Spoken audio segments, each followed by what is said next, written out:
Lockdown ঘোষণার পর ঢাকা ছাড়ার হিড়িক, লঞ্চ, বাস, ট্রেনে উপচে পড়া ভিড়। দিনরাত চেষ্টা করেও কোভিড হাসপাতালে মিলছে না শয্যা, করোনায় আরও 58 জনের মৃত্যু। অনলাইনে ভাইরাল হেফাজত নেতা মামুনুলের ভিডিও অডিও নিয়ে তোলপাড়। নারায়ণগঞ্জের রিসোর্টে নারীসহ অবরুদ্ধ থাকার পর উদ্ধার করল পুলিশ, দ্বিতীয় স্ত্রী দাবি। এবং অবশেষে রাজধানীতে খুলে দেয়া হলো ডিএনসিসির 10টি ইউটার্ন। 7 রাস্তা থেকে উত্তরার হাউস বিল্ডিং পর্যন্ত যানজট নিরসনের আশা, অসঙ্গতি থাকলে দূর করার আশ্বাস। দেখছিলেন শিরোনাম, প্রবাসের সময়, সঙ্গে আছে আমি আফরোজা মৌটুসী। লকডাউন ঘোষণার পরপরই টার্মিনালে ঘরমুখী মানুষের উপচে পড়া ভিড় নামে। করোনা মহামারীকে বৃদ্ধাঙ্গুলি দেখিয়ে লঞ্চ, বাস, ট্রেনে বাড়ি ফিরতে মরিয়া হয়ে ওঠেন তারা। কোথাও মানা হচ্ছে না স্বাস্থ্যবিধি, আর এই সুযোগে অতিরিক্ত ভাড়া আদায়ের অভিযোগ উঠেছে। এদিকে সোমবার থেকে লকডাউনের কারণে বন্ধ থাকবে লঞ্চ, ট্রেন ও বিমান চলাচল। বছর ঘুরে আবারও লকডাউনের কবলে দেশ। করোনার সংক্রমণ রোধে সোমবার থেকে আপাতত 7 দিনের লকডাউন ঘোষণা করেছে সরকার। উদ্দেশ্য, এই কটা দিন মানুষকে ঘরের মধ্যে রাখতে পারলে সংক্রমণ কিছুটা হলেও রোধ করা যাবে।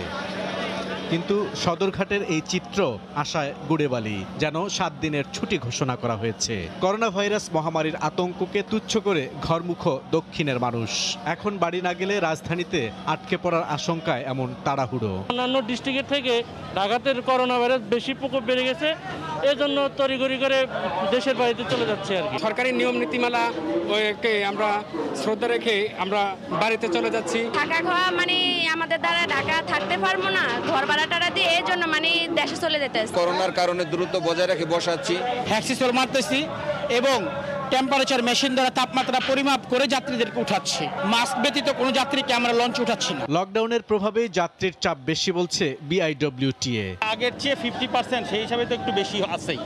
আর তারপরে লকডাউনে যেহেতু ঘোষণা হয়েছে, এখন একটু লোকজনেরও আসলে যাওয়ার প্রবণতা একটু বেশি। এদিকে লকডাউনের সময় দূরপাল্লার যান চলাচল করবে কি করবে না এমন কোনো স্পষ্ট নির্দেশনা না থাকলেও ঘোষণা আসার পরপরই রাজধানীর বাস টার্মিনালগুলোতে মানুষের ভিড় বাড়তে থাকে। কাউন্টারগুলো যাত্রীদের ভিড় সামলাতে হিমশিম দশা, কোথাও নেই স্বাস্থ্যবিধির তোয়াক্কা। আজকে টিকিটের খবর নিচ্ছে ম্যাক্সিমাম, তারপরে কালকে সকালবেলা থেকে আজকে রাতের আর কি একটু চাপ আছে। আর এই সুযোগে যাত্রীদের কাছ থেকে বাড়তি ভাড়া আদায়ের অভিযোগ উঠেছে। আমি ঝালকাঠি থেকে কালকে আসছি আপনার 850 টাকায়, তো আজকে যখন আমি কাউন্টারে আসছি তখন আমার কাছে চাচ্ছে 1200 টাকা। একই চিত্র কমলাপুর রেল স্টেশনেও। করোনাকে বৃদ্ধাঙ্গুলি দেখিয়ে ট্রেনেও ঘরমুখ মানুষের প্রতিযোগিতা। দেশে লাগামহীনভাবে বাড়ছে করোনা ভাইরাসের সংক্রমণ। মানুষকে ঘরে রাখতে লকডাউনের ঘোষণায় কর্ণপাত নেই জনগণের। বুলবুল রেজা, সময় সংবাদ, ঢাকা। এই মুহূর্তে মহাখালী আছেন রিপোর্টার নাজমুস সালেহী। ঘরমুখী মানুষের খবর জানতে সরাসরি যাচ্ছি তার কাছে। সালেহী, যে কারণে সরকার লকডাউনের ঘোষণা দিচ্ছে যাতে করোনা সংক্রমণ না বাড়ে এবং যাতে মানুষ এক জায়গায় আবদ্ধ থাকতে পারে, অর্থাৎ ঘর থেকে যাতে মানুষ না বের হয়, সেই উদ্দেশ্য নিয়ে আসলে যে লকডাউনের সরকার ঘোষণা করেছে, সেই লকডাউন আসলে সেই উদ্দেশ্য থাকছে না। অর্থাৎ মানুষ লকডাউনকে কেন্দ্র করে এক ধরনের উৎসবে মেতেছেন। তারা বাড়িতে যাওয়ার একটি উৎসব, অর্থাৎ যে সমস্ত মানুষগুলো ঢাকায় থাকেন তারা এখন সেই ঢাকা ছেড়ে, রাজধানী ছেড়ে তারা গ্রামের বাড়িতে যাচ্ছেন। অনেক যাত্রীর সঙ্গে আমি কথা বলেছি, আসলে আপনারা কোথায় কেন যাচ্ছেন, সবার একটাই কথা যে আসলে লকডাউন হয়ে গেছে, ঢাকায় থেকে এখন এসে আসলে কি করব, যেহেতু এখন ঢাকায় তাদের অফিস আদালত চলবে না, সুতরাং আমরা গ্রামের বাড়িতে যাচ্ছি, এ ধরনের কথা ম্যাক্সিমাম অধিকাংশ যাত্রী আসলে বলেছেন। তো মহাখালীতে এখন যেটি অবস্থা সেটি হচ্ছে যে মহাখালী বাস টার্মিনালে এই যে ঢাকা বের হওয়ার যেই পথগুলো রয়েছে, ঢাকা থেকে বের হওয়ার যে পথগুলো রয়েছে, অধিকাংশ পথে আসলে এই ধরনের গাড়ির যে চাপ সেটি কিন্তু আমরা রাত বাড়ার সাথে সাথে আমরা দেখতে পাচ্ছি। বিশেষ করে গাবতলী, আবদুল্লাপুর, মহাখালী, এই যে বাস টার্মিনালগুলো রয়েছে, টেকনিক্যাল, কল্যাণপুর, এই সমস্ত এলাকাতে আসলে মহাসড়কে গাড়ির চাপ রয়েছে। মানুষ যারা টিকিটের খোঁজে যারা কাউন্টারে আসছেন তারা যেমন হেঁটে হেঁটে রওনা দিয়েছেন, এমন মানুষও আমরা দেখেছি। এবং রাজধানীর অভ্যন্তরে যে সমস্ত বাসগুলো আসলে চলাচল করে সেই সমস্ত বাসেরও বাড়তি চাপ রয়েছে যে সড়কগুলোতে। এটার কারণ হচ্ছে যে অধিকাংশ মানুষই আসলে গ্রামে যেতে চান, বাড়িতে যেতে চান লকডাউনকে কেন্দ্র করে। তারা আসলে এই গাড়ির চাপের কারণে আসলে রাজপথে বলেন এই ঢাকার যেই প্রবেশ ঢাকা ছেড়ে যাওয়ার যে পথগুলো রয়েছে, ঢাকা থেকে বের হওয়ার যে পথগুলো রয়েছে সেগুলোতে আসলে যানজট এরকমভাবে তৈরি হয়েছে বিভিন্ন জায়গায়। এবং আমরা যেটি আসলে লক্ষ্য করেছি গাবতলীতে এবং হচ্ছে যে মহাখালী বাস টার্মিনালে এসে এখানে যে কাউন্টারগুলো রয়েছে সেখানে অধিকাংশ যাত্রী বলছেন তাদের কাছে যে পরিমাণ আসলে ভাড়া আদায় করা হচ্ছে 60% ভাড়া যে বাড়ানো হয়েছে এক সিট ফাঁকা রেখে সেটি আসলে কেউ মানছেন না। অনেকেই পাশাপাশি 2 সিটই আসলে বসাচ্ছেন কিন্তু তারা ভাড়া ওই ডাবল করে নিচ্ছেন, 2 জনের ভাড়া সে ভাড়া আসলে তারা নিচ্ছেন, এ ধরনের অভিযোগ এখানে রয়েছে। পাশাপাশি যে কাউন্টারগুলো রয়েছে অথবা যেই কাউন্টারের পাশে যে মানুষগুলো রয়েছে সেখানে আসলে টিকিট বিক্রির যে জায়গাগুলো সেখানে আসলে কোনো ধরনের সামাজিক দূরত্ব আমাদের চোখে পড়েনি। পাশাপাশি হচ্ছে সেখানে বাসগুলোতে কোনো ধরনের জীবাণুনাশক স্প্রে অথবা অন্য আনুষঙ্গিক যে জীবাণুনাশক টানেল অথবা কাউন্টারের আশপাশে যে ধরনের সামাজিক দূরত্ব নিশ্চিত করার কথা ছিল সেগুলো আসলে কোনোভাবেই চোখে পড়েনি। সব মিলিয়ে বলা যেতে পারে যেই উদ্দেশ্য নিয়ে আসলে লকডাউনের ঘোষণা করা যাতে মানুষ এক জায়গা থেকে অন্য জায়গায় যেতে না পারে সেটা আসলে আর থাকেনি। মানুষ উৎসবের মতো করে আসলে ঢাকা ছাড়ছেন এবং সব জায়গায় আসলে বলা যেতে স্বাস্থ্যবিধি এবং সামাজিক যে দূরত্ব সব কিছুই আসলে উপেক্ষিত হয়েছে। তো এই ছিল আমার কাছে সর্বশেষ। মহাখালী থেকে ঘরমুখী মানুষের খবর জানাচ্ছিলেন সহকর্মী নাজমুস সালেহী। এদিকে আওয়ামী লীগ সাধারণ সম্পাদক ও সেতুমন্ত্রী ওবায়দুল কাদের বলেছেন দেশে করোনা পরিস্থিতির অবনতির কারণেই লকডাউনের সিদ্ধান্ত নেওয়া হয়েছে। জনপ্রশাসন প্রতিমন্ত্রী জানান শর্ত সাপেক্ষে খোলা থাকবে শিল্প কারখানা।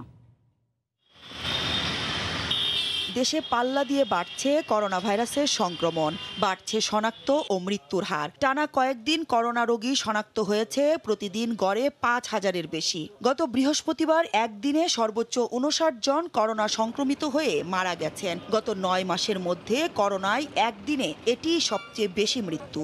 এছাড়া শুক্রবার আক্রান্তের সংখ্যা ৬,৫০০ ছাড়ায় সংক্রমণের দিক থেকে এটাও দেশে রেকর্ড। এদিকে দেশে সংক্রমণের পরিস্থিতি বিবেচনায় করে ৩০টি জেলাকে উচ্চ ঝুঁকিপূর্ণ হিসাবে চিহ্নিত করেছে স্বাস্থ্য অধিদপ্তর।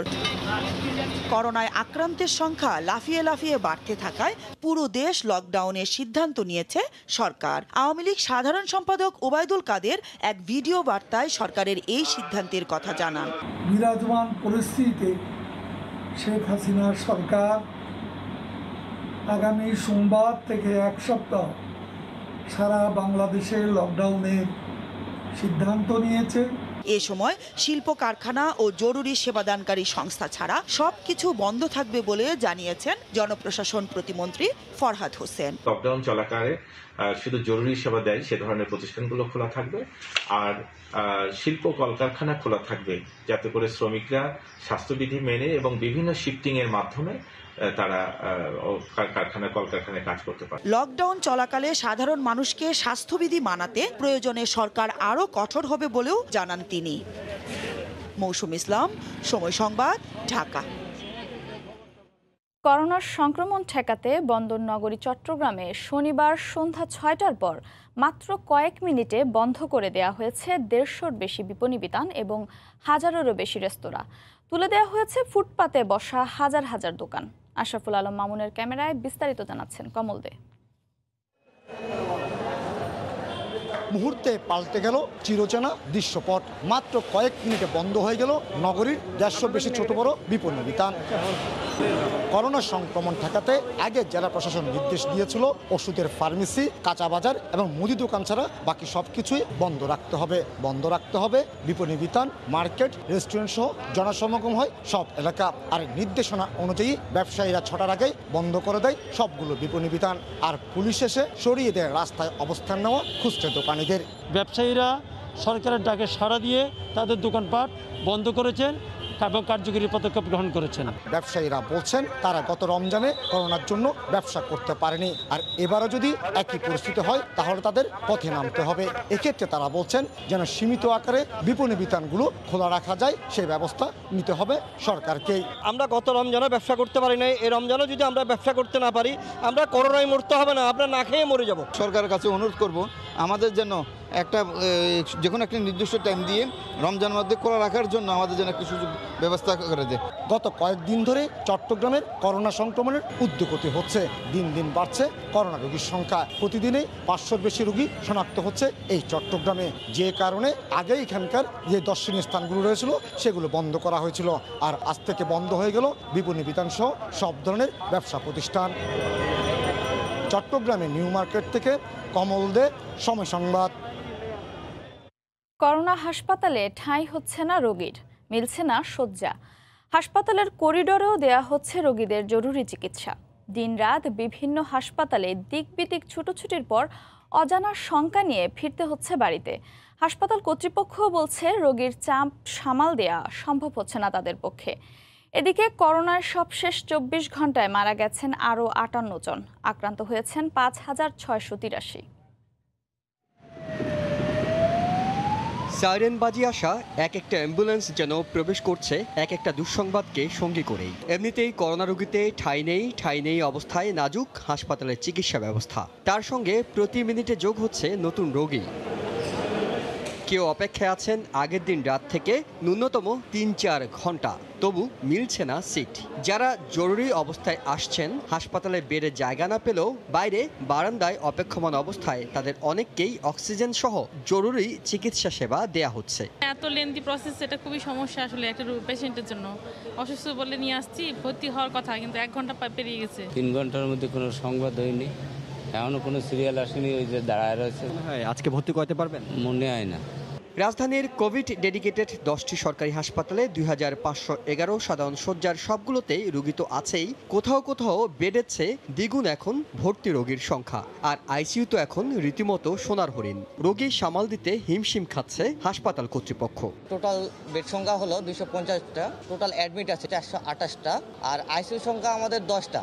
আমার 10টায় ফিল আপ আছে। অনেক হাসপাতালে বেড বাড়ানোর চেষ্টা করা হচ্ছে, বিভিন্নভাবে অক্সিজেনের সিস্টেম তৈরি করা হচ্ছে। যদি এইভাবে পেশেন্ট রোগী বাড়তে থাকে, এগুলো একসময় শেষ হয়ে যাবে। দীর্ঘ সময় ধরে অপেক্ষা করেও এই রোগী কিংবা তার স্বজনরা জানেন না আদৌ তারা ভর্তির সুযোগ পাবেন কিনা।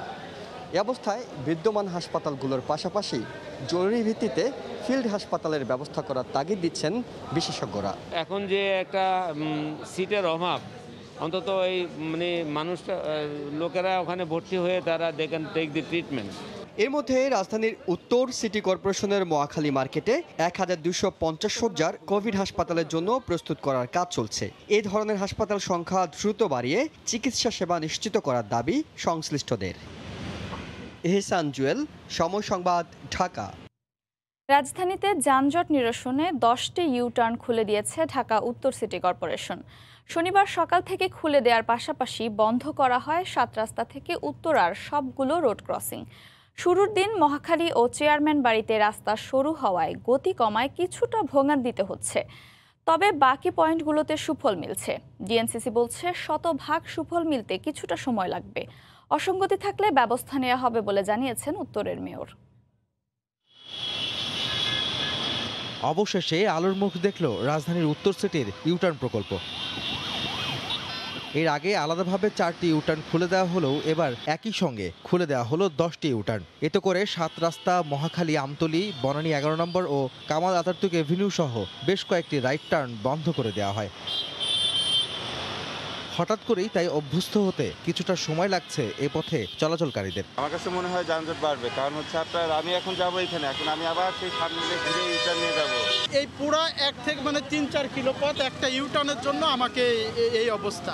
দীর্ঘ পথ পাড়ি দিয়ে গন্তব্যে পৌঁছতে দেরি হওয়া ও ঘোষণা ছাড়াই রাস্তার রাইট টার্ন বন্ধ করে দেওয়ায় ক্ষুব্ধ প্রতিক্রিয়া দেখান অনেকেই। একটা ইউটার্নের জন্য আপনি একবার দেখছেন কত দূর থেকে তাকে ঘুরে আসতে হয়, এটা প্রচন্ড অমানবিক।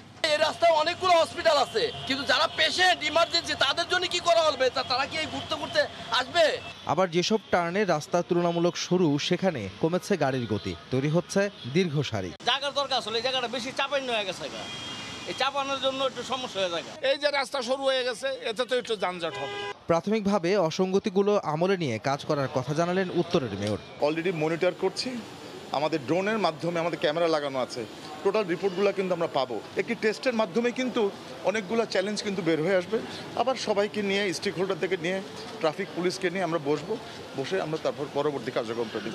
শনিবার ছুটির দিনে ইউটার্ন এলাকায় এমন চাপ থাকলে কর্মদিবসে এর মাত্রা কতটা বাড়বে তা নিয়ে উদ্বিগ্ন অনেকেই। আহমেদ সালেহিন, সময় সংবাদ, ঢাকা। রংপুরের গঙ্গাচড়ায় তিস্তার গতি পরিবর্তনের ৩ বছর পরও নেওয়া হয়নি শাসনের উদ্যোগ। সমীক্ষার মধ্যেই আটকে আছে পানি উন্নয়ন বোর্ড। শঙ্করদহ মৌজায় ২০,০০০ পরিবারের ঘরবাড়ি ও ফসলি জমি রক্ষায় নিজেরাই অর্থ ও শ্রম দিয়ে নির্মাণ করেছেন ৬ কিলোমিটার দীর্ঘ বাঁধ। শাকিল মাহমুদের ক্যামেরায় রতন সরকারের রিপোর্ট। ২০১৮ সালের বর্ষায় উজানের ঢলে বিনবিনার চর ভেঙে মূল প্রবাহ থেকে ২ কিলোমিটার উত্তরে নতুন আরও দুটি গতিপথে প্রবাহিত হয় তিস্তা। ফলে পুরো শঙ্করদহ মৌজাসহ লক্ষ্মীটার ইউনিয়নের আশেপাশের আরও কয়েকটি মৌজার অংশবিশেষ ভেঙে চুরে প্রবাহিত হয় তিস্তা। মহিপুরের শেখ হাসিনা সেতুর উত্তরে নতুন গতিপথে ঢলের মুখে ঝুঁকিতে ছোট দুটি ব্রিজ আর বিলীনের শঙ্কায় রংপুর লালমনিরহাট সড়ক। ঢল ও বর্ষার পানি নেমে গেলেও নতুন করে অনেকেই বাড়িঘর করতে পারেনি, আর বালুময় জমিতে নিভে গেছে ফসলের আশা। এই দুইটা শাখার কারণে জমি জমাগুলো বিলীন হয়ে গেছে, আবাদ সুবাদ আমরা করতে পারছি না। এটা সরে জমি ছিল, হাজার হাজার ধান ভুট্টা এখানে উৎপাদন হইতো। বারবার আকুতি জানালেও সমস্যার সমাধান না হওয়ায় নিজেরাই গতর খাটিয়ে বা চাঁদা দিয়ে তৈরি করছেন বাঁধ। এতে অংশ নিচ্ছেন ক্ষতিগ্রস্ত ২০ সহস্রাধিক পরিবার। আমরা এই এলাকার লোক চাঁদা তুলি আমরা এই বাঁধটা করতেছি, কত কষ্ট করি। যেভাবে হোক কামলা খাটা পয়সা দিয়ে কোনো চেষ্টা করছি এই বেড়ি বাঁধ বানার জন্য। 10 টাকা 20 টাকা 1000 5000 10,000 টাকা করে দিয়ে আমরা এটা নিজে বাঁধতেছি। ক্ষতিগ্রস্ত এসব মানুষের বাঁচার সংগ্রামে নৈতিক সমর্থন ও সামান্য হলেও সহায়তার হাত বাড়িয়েছে জেলা প্রশাসন। আমরা ওখানকার মানুষদের রক্ষার জন্য তারা যে উদ্যোগ নিয়েছে, আমরা গতবারও তাদের পাশে ছিলাম, এবারও আমরা তাদের পাশে থাকব। সমস্যার স্থায়ী সমাধানে সমীক্ষার মধ্যেই প্রায় ৩ বছর ধরে আটকে আছে পানি উন্নয়ন বোর্ড। মূল নদীটি মূলত বাম দিকে ছিল ৫ বা ১০ বছর পূর্বে, সে কারণে পূর্ণাঙ্গ সমীক্ষা কার্যক্রম ছাড়া এখানে পানি উন্নয়ন বোর্ডের পক্ষ থেকে উন্নয়ন কার্যক্রমে অংশগ্রহণ করাটা সমীচীন হবে না। আর ক্ষতিগ্রস্ত মানুষের নিজেদের তৈরি এই বাঁধে সহায়তা সমীচীন নয় বলে মনে করেন এই প্রকৌশলী। রতন সরকার, সময় সংবাদ, রংপুর। তৃতীয় দিনের মতো সাতক্ষীরার শ্যামনগরে ভেঙে যাওয়া বাঁধ মেরামতের কাজ চলছে জোরে সোরে। স্বেচ্ছাশ্রমে কাজ করছেন সহস্রাধিক মানুষ। ক্ষতিগ্রস্তদের আর্থিক সহায়তা দেওয়ার দাবি স্থানীয় জনপ্রতিনিধিদের। ঝুঁকিপূর্ণ বাঁধগুলো মেরামতের জন্য সংশ্লিষ্ট মন্ত্রণালয়ে অবহিত করা হয়েছে বলে জানিয়েছে পানি উন্নয়ন বোর্ড। মমতাজ আহমেদ বাপির পাঠানো তথ্য ও ছবি নিয়ে রিপোর্ট। শনিবার ভোরে ভাটার পানি নেমে যাওয়ার সাথে সাথে বুড়িগোয়ালিনী ও আঠুলিয়া ইউনিয়নের চেয়ারম্যানের নেতৃত্বে দুর্গাবাটি এলাকার বাঁধ মেরামতের কাজ শুরু হয়। টানা তৃতীয় দিনের মতো বাঁধ মেরামতে আপ্রাণ চেষ্টা চালান এলাকাবাসী। এদিকে লোকালয়ে ঢুকে পড়া জোয়ারের পানি সরে না যাওয়ায় কোনো কোনো এলাকায় এখনো পানিবন্দী মানুষ। সুপেয় পানি ও খাবার সংকটে চরম দুর্ভোগ পোহাতে হচ্ছে তাদের। মাছ ওঠার মুখে আমাদের এই ভাঙন মানে সব ক্ষতিগ্রস্ত হয়ে গেছে। বাড়ি ঘর সব কিছু ভয়েসি নিয়ে চলে গেছে এবং মুরগির খামার, বড় বড় কাঁকড়ার পয়েন্ট এসব আমাদের সব ভেসে গেছে। আমাদের বর্তমান বেশি অসুবিধা হচ্ছে আমাদের খাবার পানি। টেকসই ভেড়িবাঁধ না হলে এই এলাকার মানুষ বারবার ঘুরে দাঁড়ানোর পরও যে সক্ষমতা অর্জন করে সেটি আবার বিলীন হয়ে যায়। যে আমার বাড়িঘর পানিতে তলিয়ে গেছে তাদের ক্ষতিপূরণ সরকারের কাছে আমি দাবি করি। ঝুঁকিপূর্ণ বাঁধগুলো চিহ্নিত করে মেরামতের জন্য মন্ত্রণালয়ে প্রস্তাবনা পাঠানো হয়েছে বলে জানিয়েছে পানি উন্নয়ন বোর্ড। ইতিমধ্যে এই সকল ঝুঁকিপূর্ণ স্থানসমূহ আমরা চিহ্নিত করে প্রস্তাবনা আমরা দাখিল করছি এবং বোর্ড থেকে আমাদের নির্দেশনা আসছে অতি শীঘ্রই কাজগুলো বাস্তবায়ন করার জন্য। গত 31শে মার্চ রাতে সুপারমুন পূর্ণিমার জোয়ারের তোড়ে ৫ নম্বর পোল্ডারের উপকূল রক্ষা বাঁধে প্রায় ২০০ ফুট ভেঙে গিয়ে প্লাবিত হয় বুড়িগোয়ালিনী ইউনিয়নের ৫টি গ্রাম। পানিবন্দী হয়ে পড়েন ৩ শতাধিক বাড়িঘরের মানুষ। সময় সংবাদ, সাতক্ষীরা। এবার রমজান সামনে রেখে কমতে শুরু করেছে নিত্যপণ্যের দাম। আন্তর্জাতিক বাজারে বুকিং রেট কমায় পাইকারি বাজারে পড়তে শুরু করেছে ভোজ্য তেলের দর।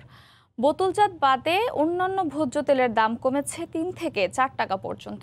পাইকাররা বলছেন পর্যাপ্ত মজুদ ও সরবরাহের ফলে ছোলা ও চিনির দামও কমেছে কেজিতে 2 থেকে 3 টাকা। আর বাজারে দেশি পেঁয়াজের আধিপত্যর দামও রয়েছে নিয়ন্ত্রণে।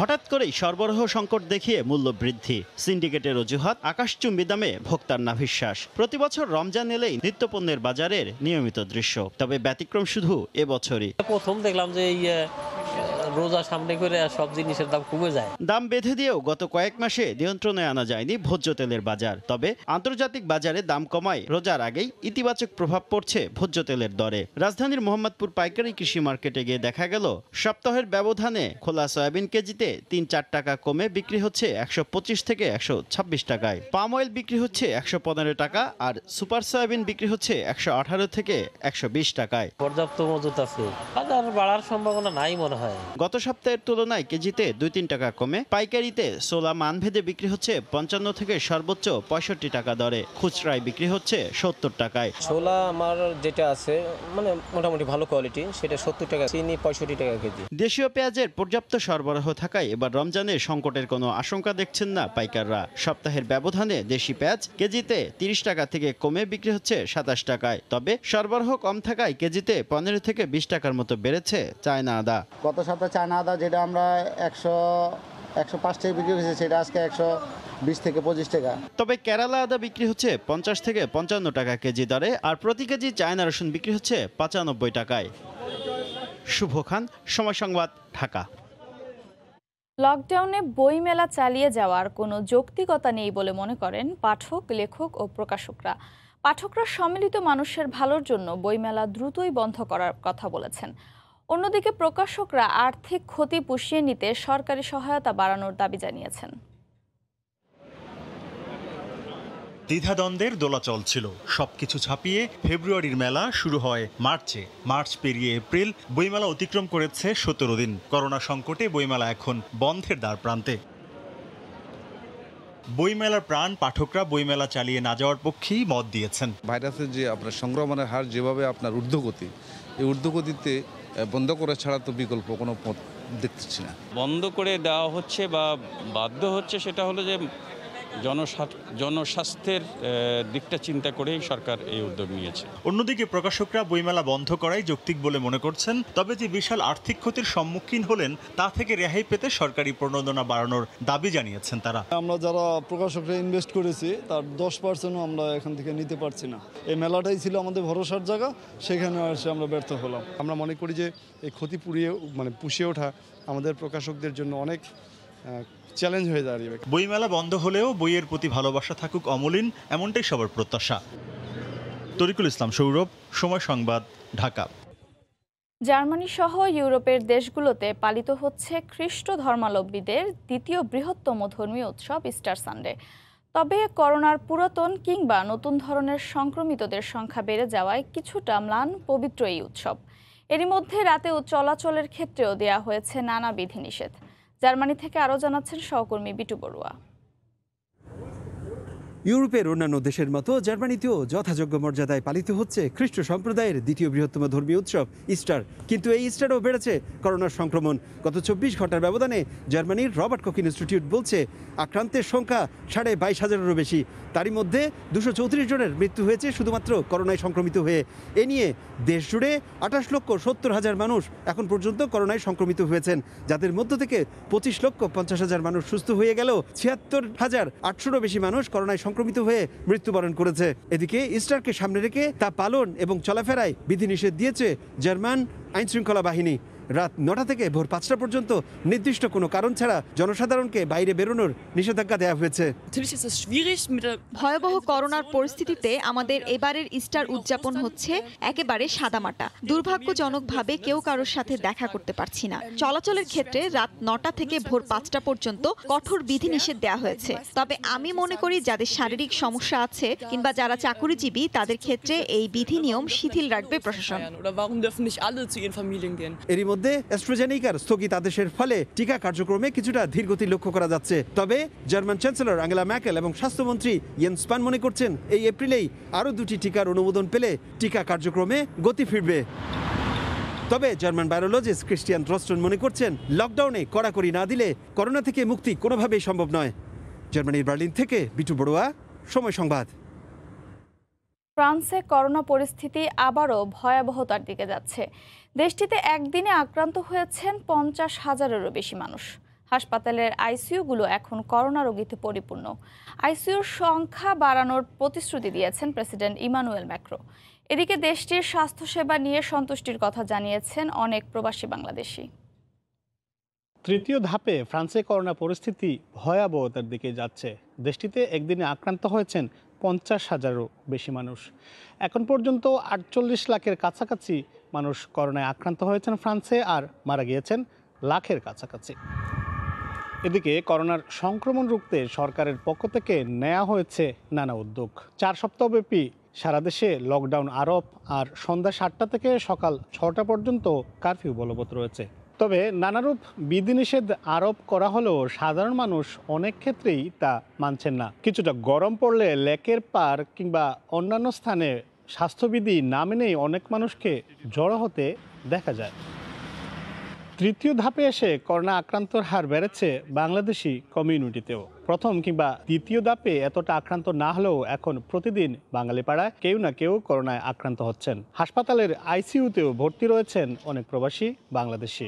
এমন অবস্থায় আবারও সাধারণ মানুষের পাশাপাশি দেশটিতে বসবাসকারী প্রবাসী বাংলাদেশিরাও কঠিন সময় পার করছেন। এখন হাসপাতালে ভর্তির পাশাপাশি আইসিইউতেও প্রতিদিন রোগী ভর্তির সংখ্যা বাড়ছে। তবে করোনা নিয়ে হাসপাতালে ভর্তি হওয়া অনেক প্রবাসী বাংলাদেশি এখানকার হাসপাতালের চিকিৎসা সেবা নিয়ে সন্তুষ্ট। করোনার ভয়ের পাশাপাশি কর্মসংস্থানের ভয় নিয়েও এখন সময় পার করছেন এখানকার সাধারণ মানুষজন। আর সংকটের কারণেই ইতিমধ্যে বন্ধ হয়েছে বিপুল সংখ্যক ব্যবসা প্রতিষ্ঠান সহ অনেক বাণিজ্যিক প্রতিষ্ঠান। কাজ হারিয়েছেন অনেক মানুষ। করোনার সংকটের কারণে দেশটিতে বসবাসকারী প্রবাসী বাংলাদেশিদের পাশাপাশি সাধারণ মানুষও এখন কঠিন সময় পার করছেন। তাদের জন্য কবে শুভ সময় আসবে এটি এখনও তারা জানেন না। মোহাম্মদ লুৎফুন বাবু, সময় সংবাদ, প্যারিস। প্রতি বছর গ্রীষ্মকালীন ছুটিতে পরিবার নিয়ে আয়ারল্যান্ড থেকে বাংলাদেশে আসেন অনেক প্রবাসী বাংলাদেশি। কিন্তু বাংলাদেশে এসে হোটেল কোয়ারেন্টিন, আবার আয়ারল্যান্ডে ফিরে হোম কোয়ারেন্টিনের নিয়মের জন্য চলতি বছর অনেকেই দেশে ফেরার আগ্রহ হারিয়ে ফেলছেন। এর নেতিবাচক প্রভাব পড়ছে বাংলাদেশি ট্রাভেল এজেন্সিতেও।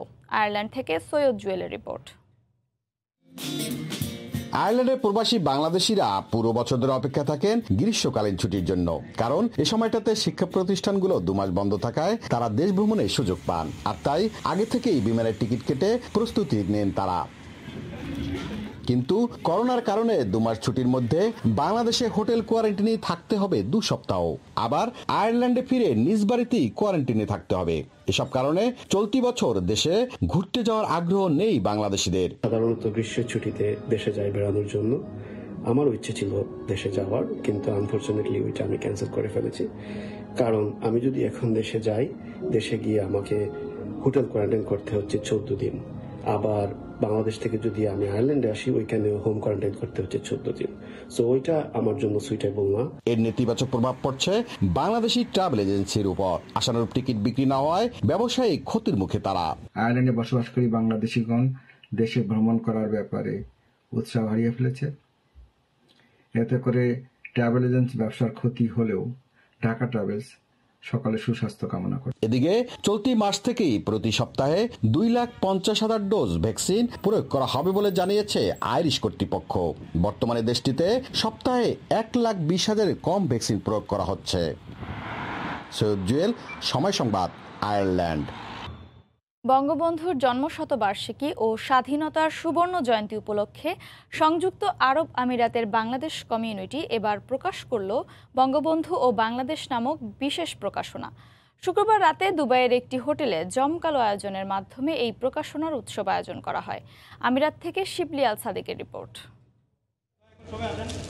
করোনাকালীন পৃথিবীর অন্যান্য দেশের তুলনায় বঙ্গবন্ধুর জন্মশতবার্ষিকী ও স্বাধীনতার সুবর্ণ জয়ন্তী একটু ঘটা করেই পালন করলো আরব আমিরাতের বাংলাদেশ কমিউনিটি। আয়োজনের ব্যাপক পরিকল্পনা থাকলেও নানা বিধিনিষেধের মধ্যে কাটছাঁট করে ইতিমধ্যে বেশ কয়েকটি বিলাসবহুল আয়োজন সম্পন্ন করেছে বাংলাদেশ মিশন ও বাংলাদেশ কমিউনিটি। এরই অংশ হিসেবে শুক্রবার রাতে 100 পৃষ্ঠা জুড়ে 100 গল্প নিয়ে প্রকাশ করা হয় বঙ্গবন্ধু ও বাংলাদেশ নামক বিশেষ স্মরণিকা। স্বপ্ন ছিল সোনার বাংলা, সেই সোনার বাংলার মধ্যে যে জিনিসগুলো, যে মানুষগুলোর কাছে মেসেজগুলো পৌঁছানো বঙ্গবন্ধু সোনার বাংলা, সেই চেষ্টা করেছি আমরা সেটা এই ম্যাগাজিনের মধ্যে তুলে ধরার জন্য। আর বাংলাদেশ মানে বঙ্গবন্ধু, আর বাংলাদেশের জনগণ মানে বঙ্গবন্ধু। তো আমরা এটাকে মাথায় রেখে, এই থিমটাকে মাথায় রেখে আমাদের আজকের এই সোভিনিয়ার। প্রকাশনায় উঠে আসে বঙ্গবন্ধু শেখ মুজিবুর রহমান, বাংলাদেশের স্বাধীনতা যুদ্ধ, বাংলাদেশের অর্থনীতি, বাংলাদেশের গণতন্ত্রের পূর্ণ উদ্ধার সহ অগ্রযাত্রার নানা কাহিনী। প্রকাশনায় স্থান পেয়েছে বঙ্গবন্ধু কন্যা প্রধানমন্ত্রী শেখ হাসিনা, শেখ রেহানা, রাষ্ট্রদূত আবু জাফর, কলামিস্ট আব্দুল গাপ্পার চৌধুরী, আবেদ খান সহ অনেক লেখকের লেখা। উন্নয়ন হচ্ছে বাংলাদেশে, যে বাংলাদেশ এগিয়ে যাচ্ছে শেখ হাসিনার নেতৃত্বে, তা প্রবাসীদের কাছে তুলে ধরা। আমরা যেই ম্যাগাজিনটা আজকে বের করেছি, এখানে আমাদের এখানকার যারা লেখক ছিল তাদের লেখা যেমন স্থান পেয়েছে, বাংলাদেশ থেকে বিশিষ্ট ব্যক্তিদের লেখাও স্থান পেয়েছে। এই উৎসবে প্রধান অতিথি হিসেবে উপস্থিত ছিলেন রাষ্ট্রদূত আবু জাফর। প্রকাশনার নানা দিক তুলে ধরে বিশেষ আলোচনায় অংশগ্রহণ করেন দুবাইয়ে নিযুক্ত consul general Iqbal Hossain Khan, deputy consul general Shahidul ইসলাম সহ কমিউনিটি নেতারা। শিবলি আল সাদিক, সময় সংবাদ, সংযুক্ত আরব আমিরাত।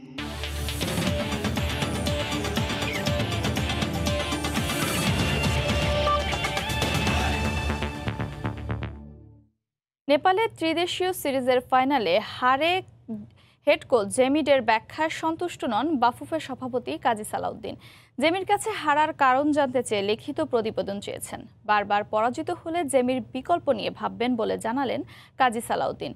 শুধু তাই নয়, শিগগিরই জাতীয় দল নিয়ে বৈঠকে বসবেন তিনি। হেড কোচকে হঠাৎ তলব বাফুফে সভাপতির। কাজী সালাউদ্দিনের সঙ্গে দেখা করতে বাফুফে ভবনে হাজির ব্রিটিশ কোচ জেমিডে। সঙ্গে ছিলেন সহকারী কোচ স্টুয়ার্ট ওয়াটকিস। নেপাল হারের পর ইংল্যান্ড না গিয়ে দলের সঙ্গে দেশে ফেরায় রহস্য ছিল, সে রহস্যের খোলাসা হলো এবার। হারের ব্যাখ্যা দিতে হবে সেজন্যই যাননি জেমি। বাফুফে সভাপতির সঙ্গে ঘণ্টা দেড়েক বৈঠক দুই কোচের। সঙ্গে ছিলেন ন্যাশনাল স্টিম কমিটির চেয়ারম্যান কাজী নাবিল আহমেদ। বৈঠক শেষেই গণমাধ্যমের মুখোমুখি কাজী সালাউদ্দিন জানালেন হারের ব্যাখ্যা পছন্দ হয়নি তার, তাই লিখিত প্রতিবেদন চেয়েছেন জেমির কাছ থেকে। সাফ জানিয়ে দিলেন এমন ফলাফল হলে জেমির বিকল্প ভাববে বাফুফে। সে এখনো বলছে যেই টিম দিয়েছে that is the best team. I am not 100% satisfied. ফুটবলে ফেল করলে বিকল্প চিন্তা হবেই। আমি করতেছি না, হোল বোর্ড, হোল কান্ট্রি, আপনারা এবং তারাও মনে করতেছে। জাতীয় দলও জবাবদিহিতার বাইরে নয়। নেপালের কাছে কেন এমন ভরাডুবি, এ নিয়ে শিগগিরই জাতীয় দলের ফুটবলারদের সঙ্গে বসতে যাচ্ছেন বাফুফে বস। আমি এই আজকে যে মিটিংটা আমি আর নাবিল করেছি, সেম মিটিং আমরা একটা করব, নট দ্য হোল টিম। 7-8 জনকে নিয়ে লাঞ্চ করে অ্যানালাইজটা ওদের থেকেও নিব, সো দ্যাট এখন আমরা একটা জায়গায় পৌঁছাতেই হবে। 2022 কাতার বিশ্বকাপের বাছাই পর্ব খেলতে জুনে কাতার যাবে বাংলাদেশ। করোনা পরিস্থিতিতে নতুন কোচ পাওয়াটাও সহজ হবে না। জুন পর্যন্ত জেমি থাকছেন এটা নিশ্চিত। তারপর জেমির পারফরমেন্স বিবেচনায় চূড়ান্ত সিদ্ধান্ত নিবে বাফুফে। যেরকম সে বলছে আমি তো এর আগে 4টা ম্যাচে গোল খাইনি, ফাইনালে 2টা গোল খেয়েছি। He will give us a written analyse of the whole last 4-5টা ম্যাচে। তো বেসড অন দ্যাট আমরা বসে দেখে আপনাদেরকে we will give you exact picture. দল নির্বাচনে ব্যর্থ জেমিডের বিষয়ে কি সিদ্ধান্ত নেয় বাফুফে, সেটাই এখন দেখার বিষয়। তবে দেশের ফুটবলে জবাবদিহিতার প্রচলন থাকলে সেটা হবে সত্যি ইতিবাচক। মেহেদী নাইম, সময় সংবাদ, ঢাকা। এখনও বঙ্গবন্ধু বাংলাদেশ গেমস বন্ধের ব্যাপারে কোনো সিদ্ধান্ত নেয়নি বিওএ। সরকারি প্রজ্ঞাপন জারি না হওয়া পর্যন্ত গেমস চালু থাকবে জানিয়েছে উপমহাসচিব আসাদুজ্জামান কোহিনুর। স্বাস্থ্য মন্ত্রণালয়ের সঙ্গে আলোচনা করে এ ব্যাপারে পরবর্তী সিদ্ধান্ত নেওয়া হবে বলে জানিয়েছেন বিওএ সহ সভাপতি বশির আল মামুন।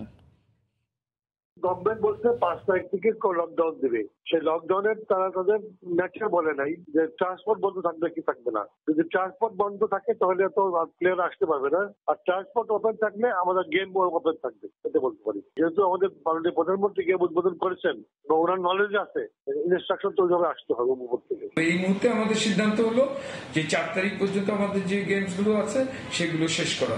এরপরে বাকি থাকবে হয়তো কিছু বডি কন্ট্যাক্ট গেম না, ডিভিশনাল গেমগুলো, সেগুলোর ব্যাপারে আমরা স্বাস্থ্য মন্ত্রণালয়ের নির্দেশনার প্রেক্ষিতে কাজ করব। এ পর্যায়ে শীর্ষ সংবাদ জানিয়ে দিচ্ছি আরেকবার। লকডাউন ঘোষণার পর ঢাকা ছাড়ার হিড়িক, লঞ্চ, বাস, ট্রেনে উপচে পড়া ভিড়। দিনরাত চেষ্টা করেও কোভিড হাসপাতালে মিলছে না শয্যা, করোনায় আরও 58 জনের মৃত্যু। অনলাইনে ভাইরাল হেফাজত নেতা মামুনুলের ভিডিও অডিও নিয়ে তোলপাড়। নারায়ণগঞ্জে রিসোর্টে নারী সহ অবরুদ্ধ থাকার পর উদ্ধার করল পুলিশ, দ্বিতীয় স্ত্রী দাবি। এ ছিল প্রবাসের সময়ের সঙ্গে থাকুন সময়ের।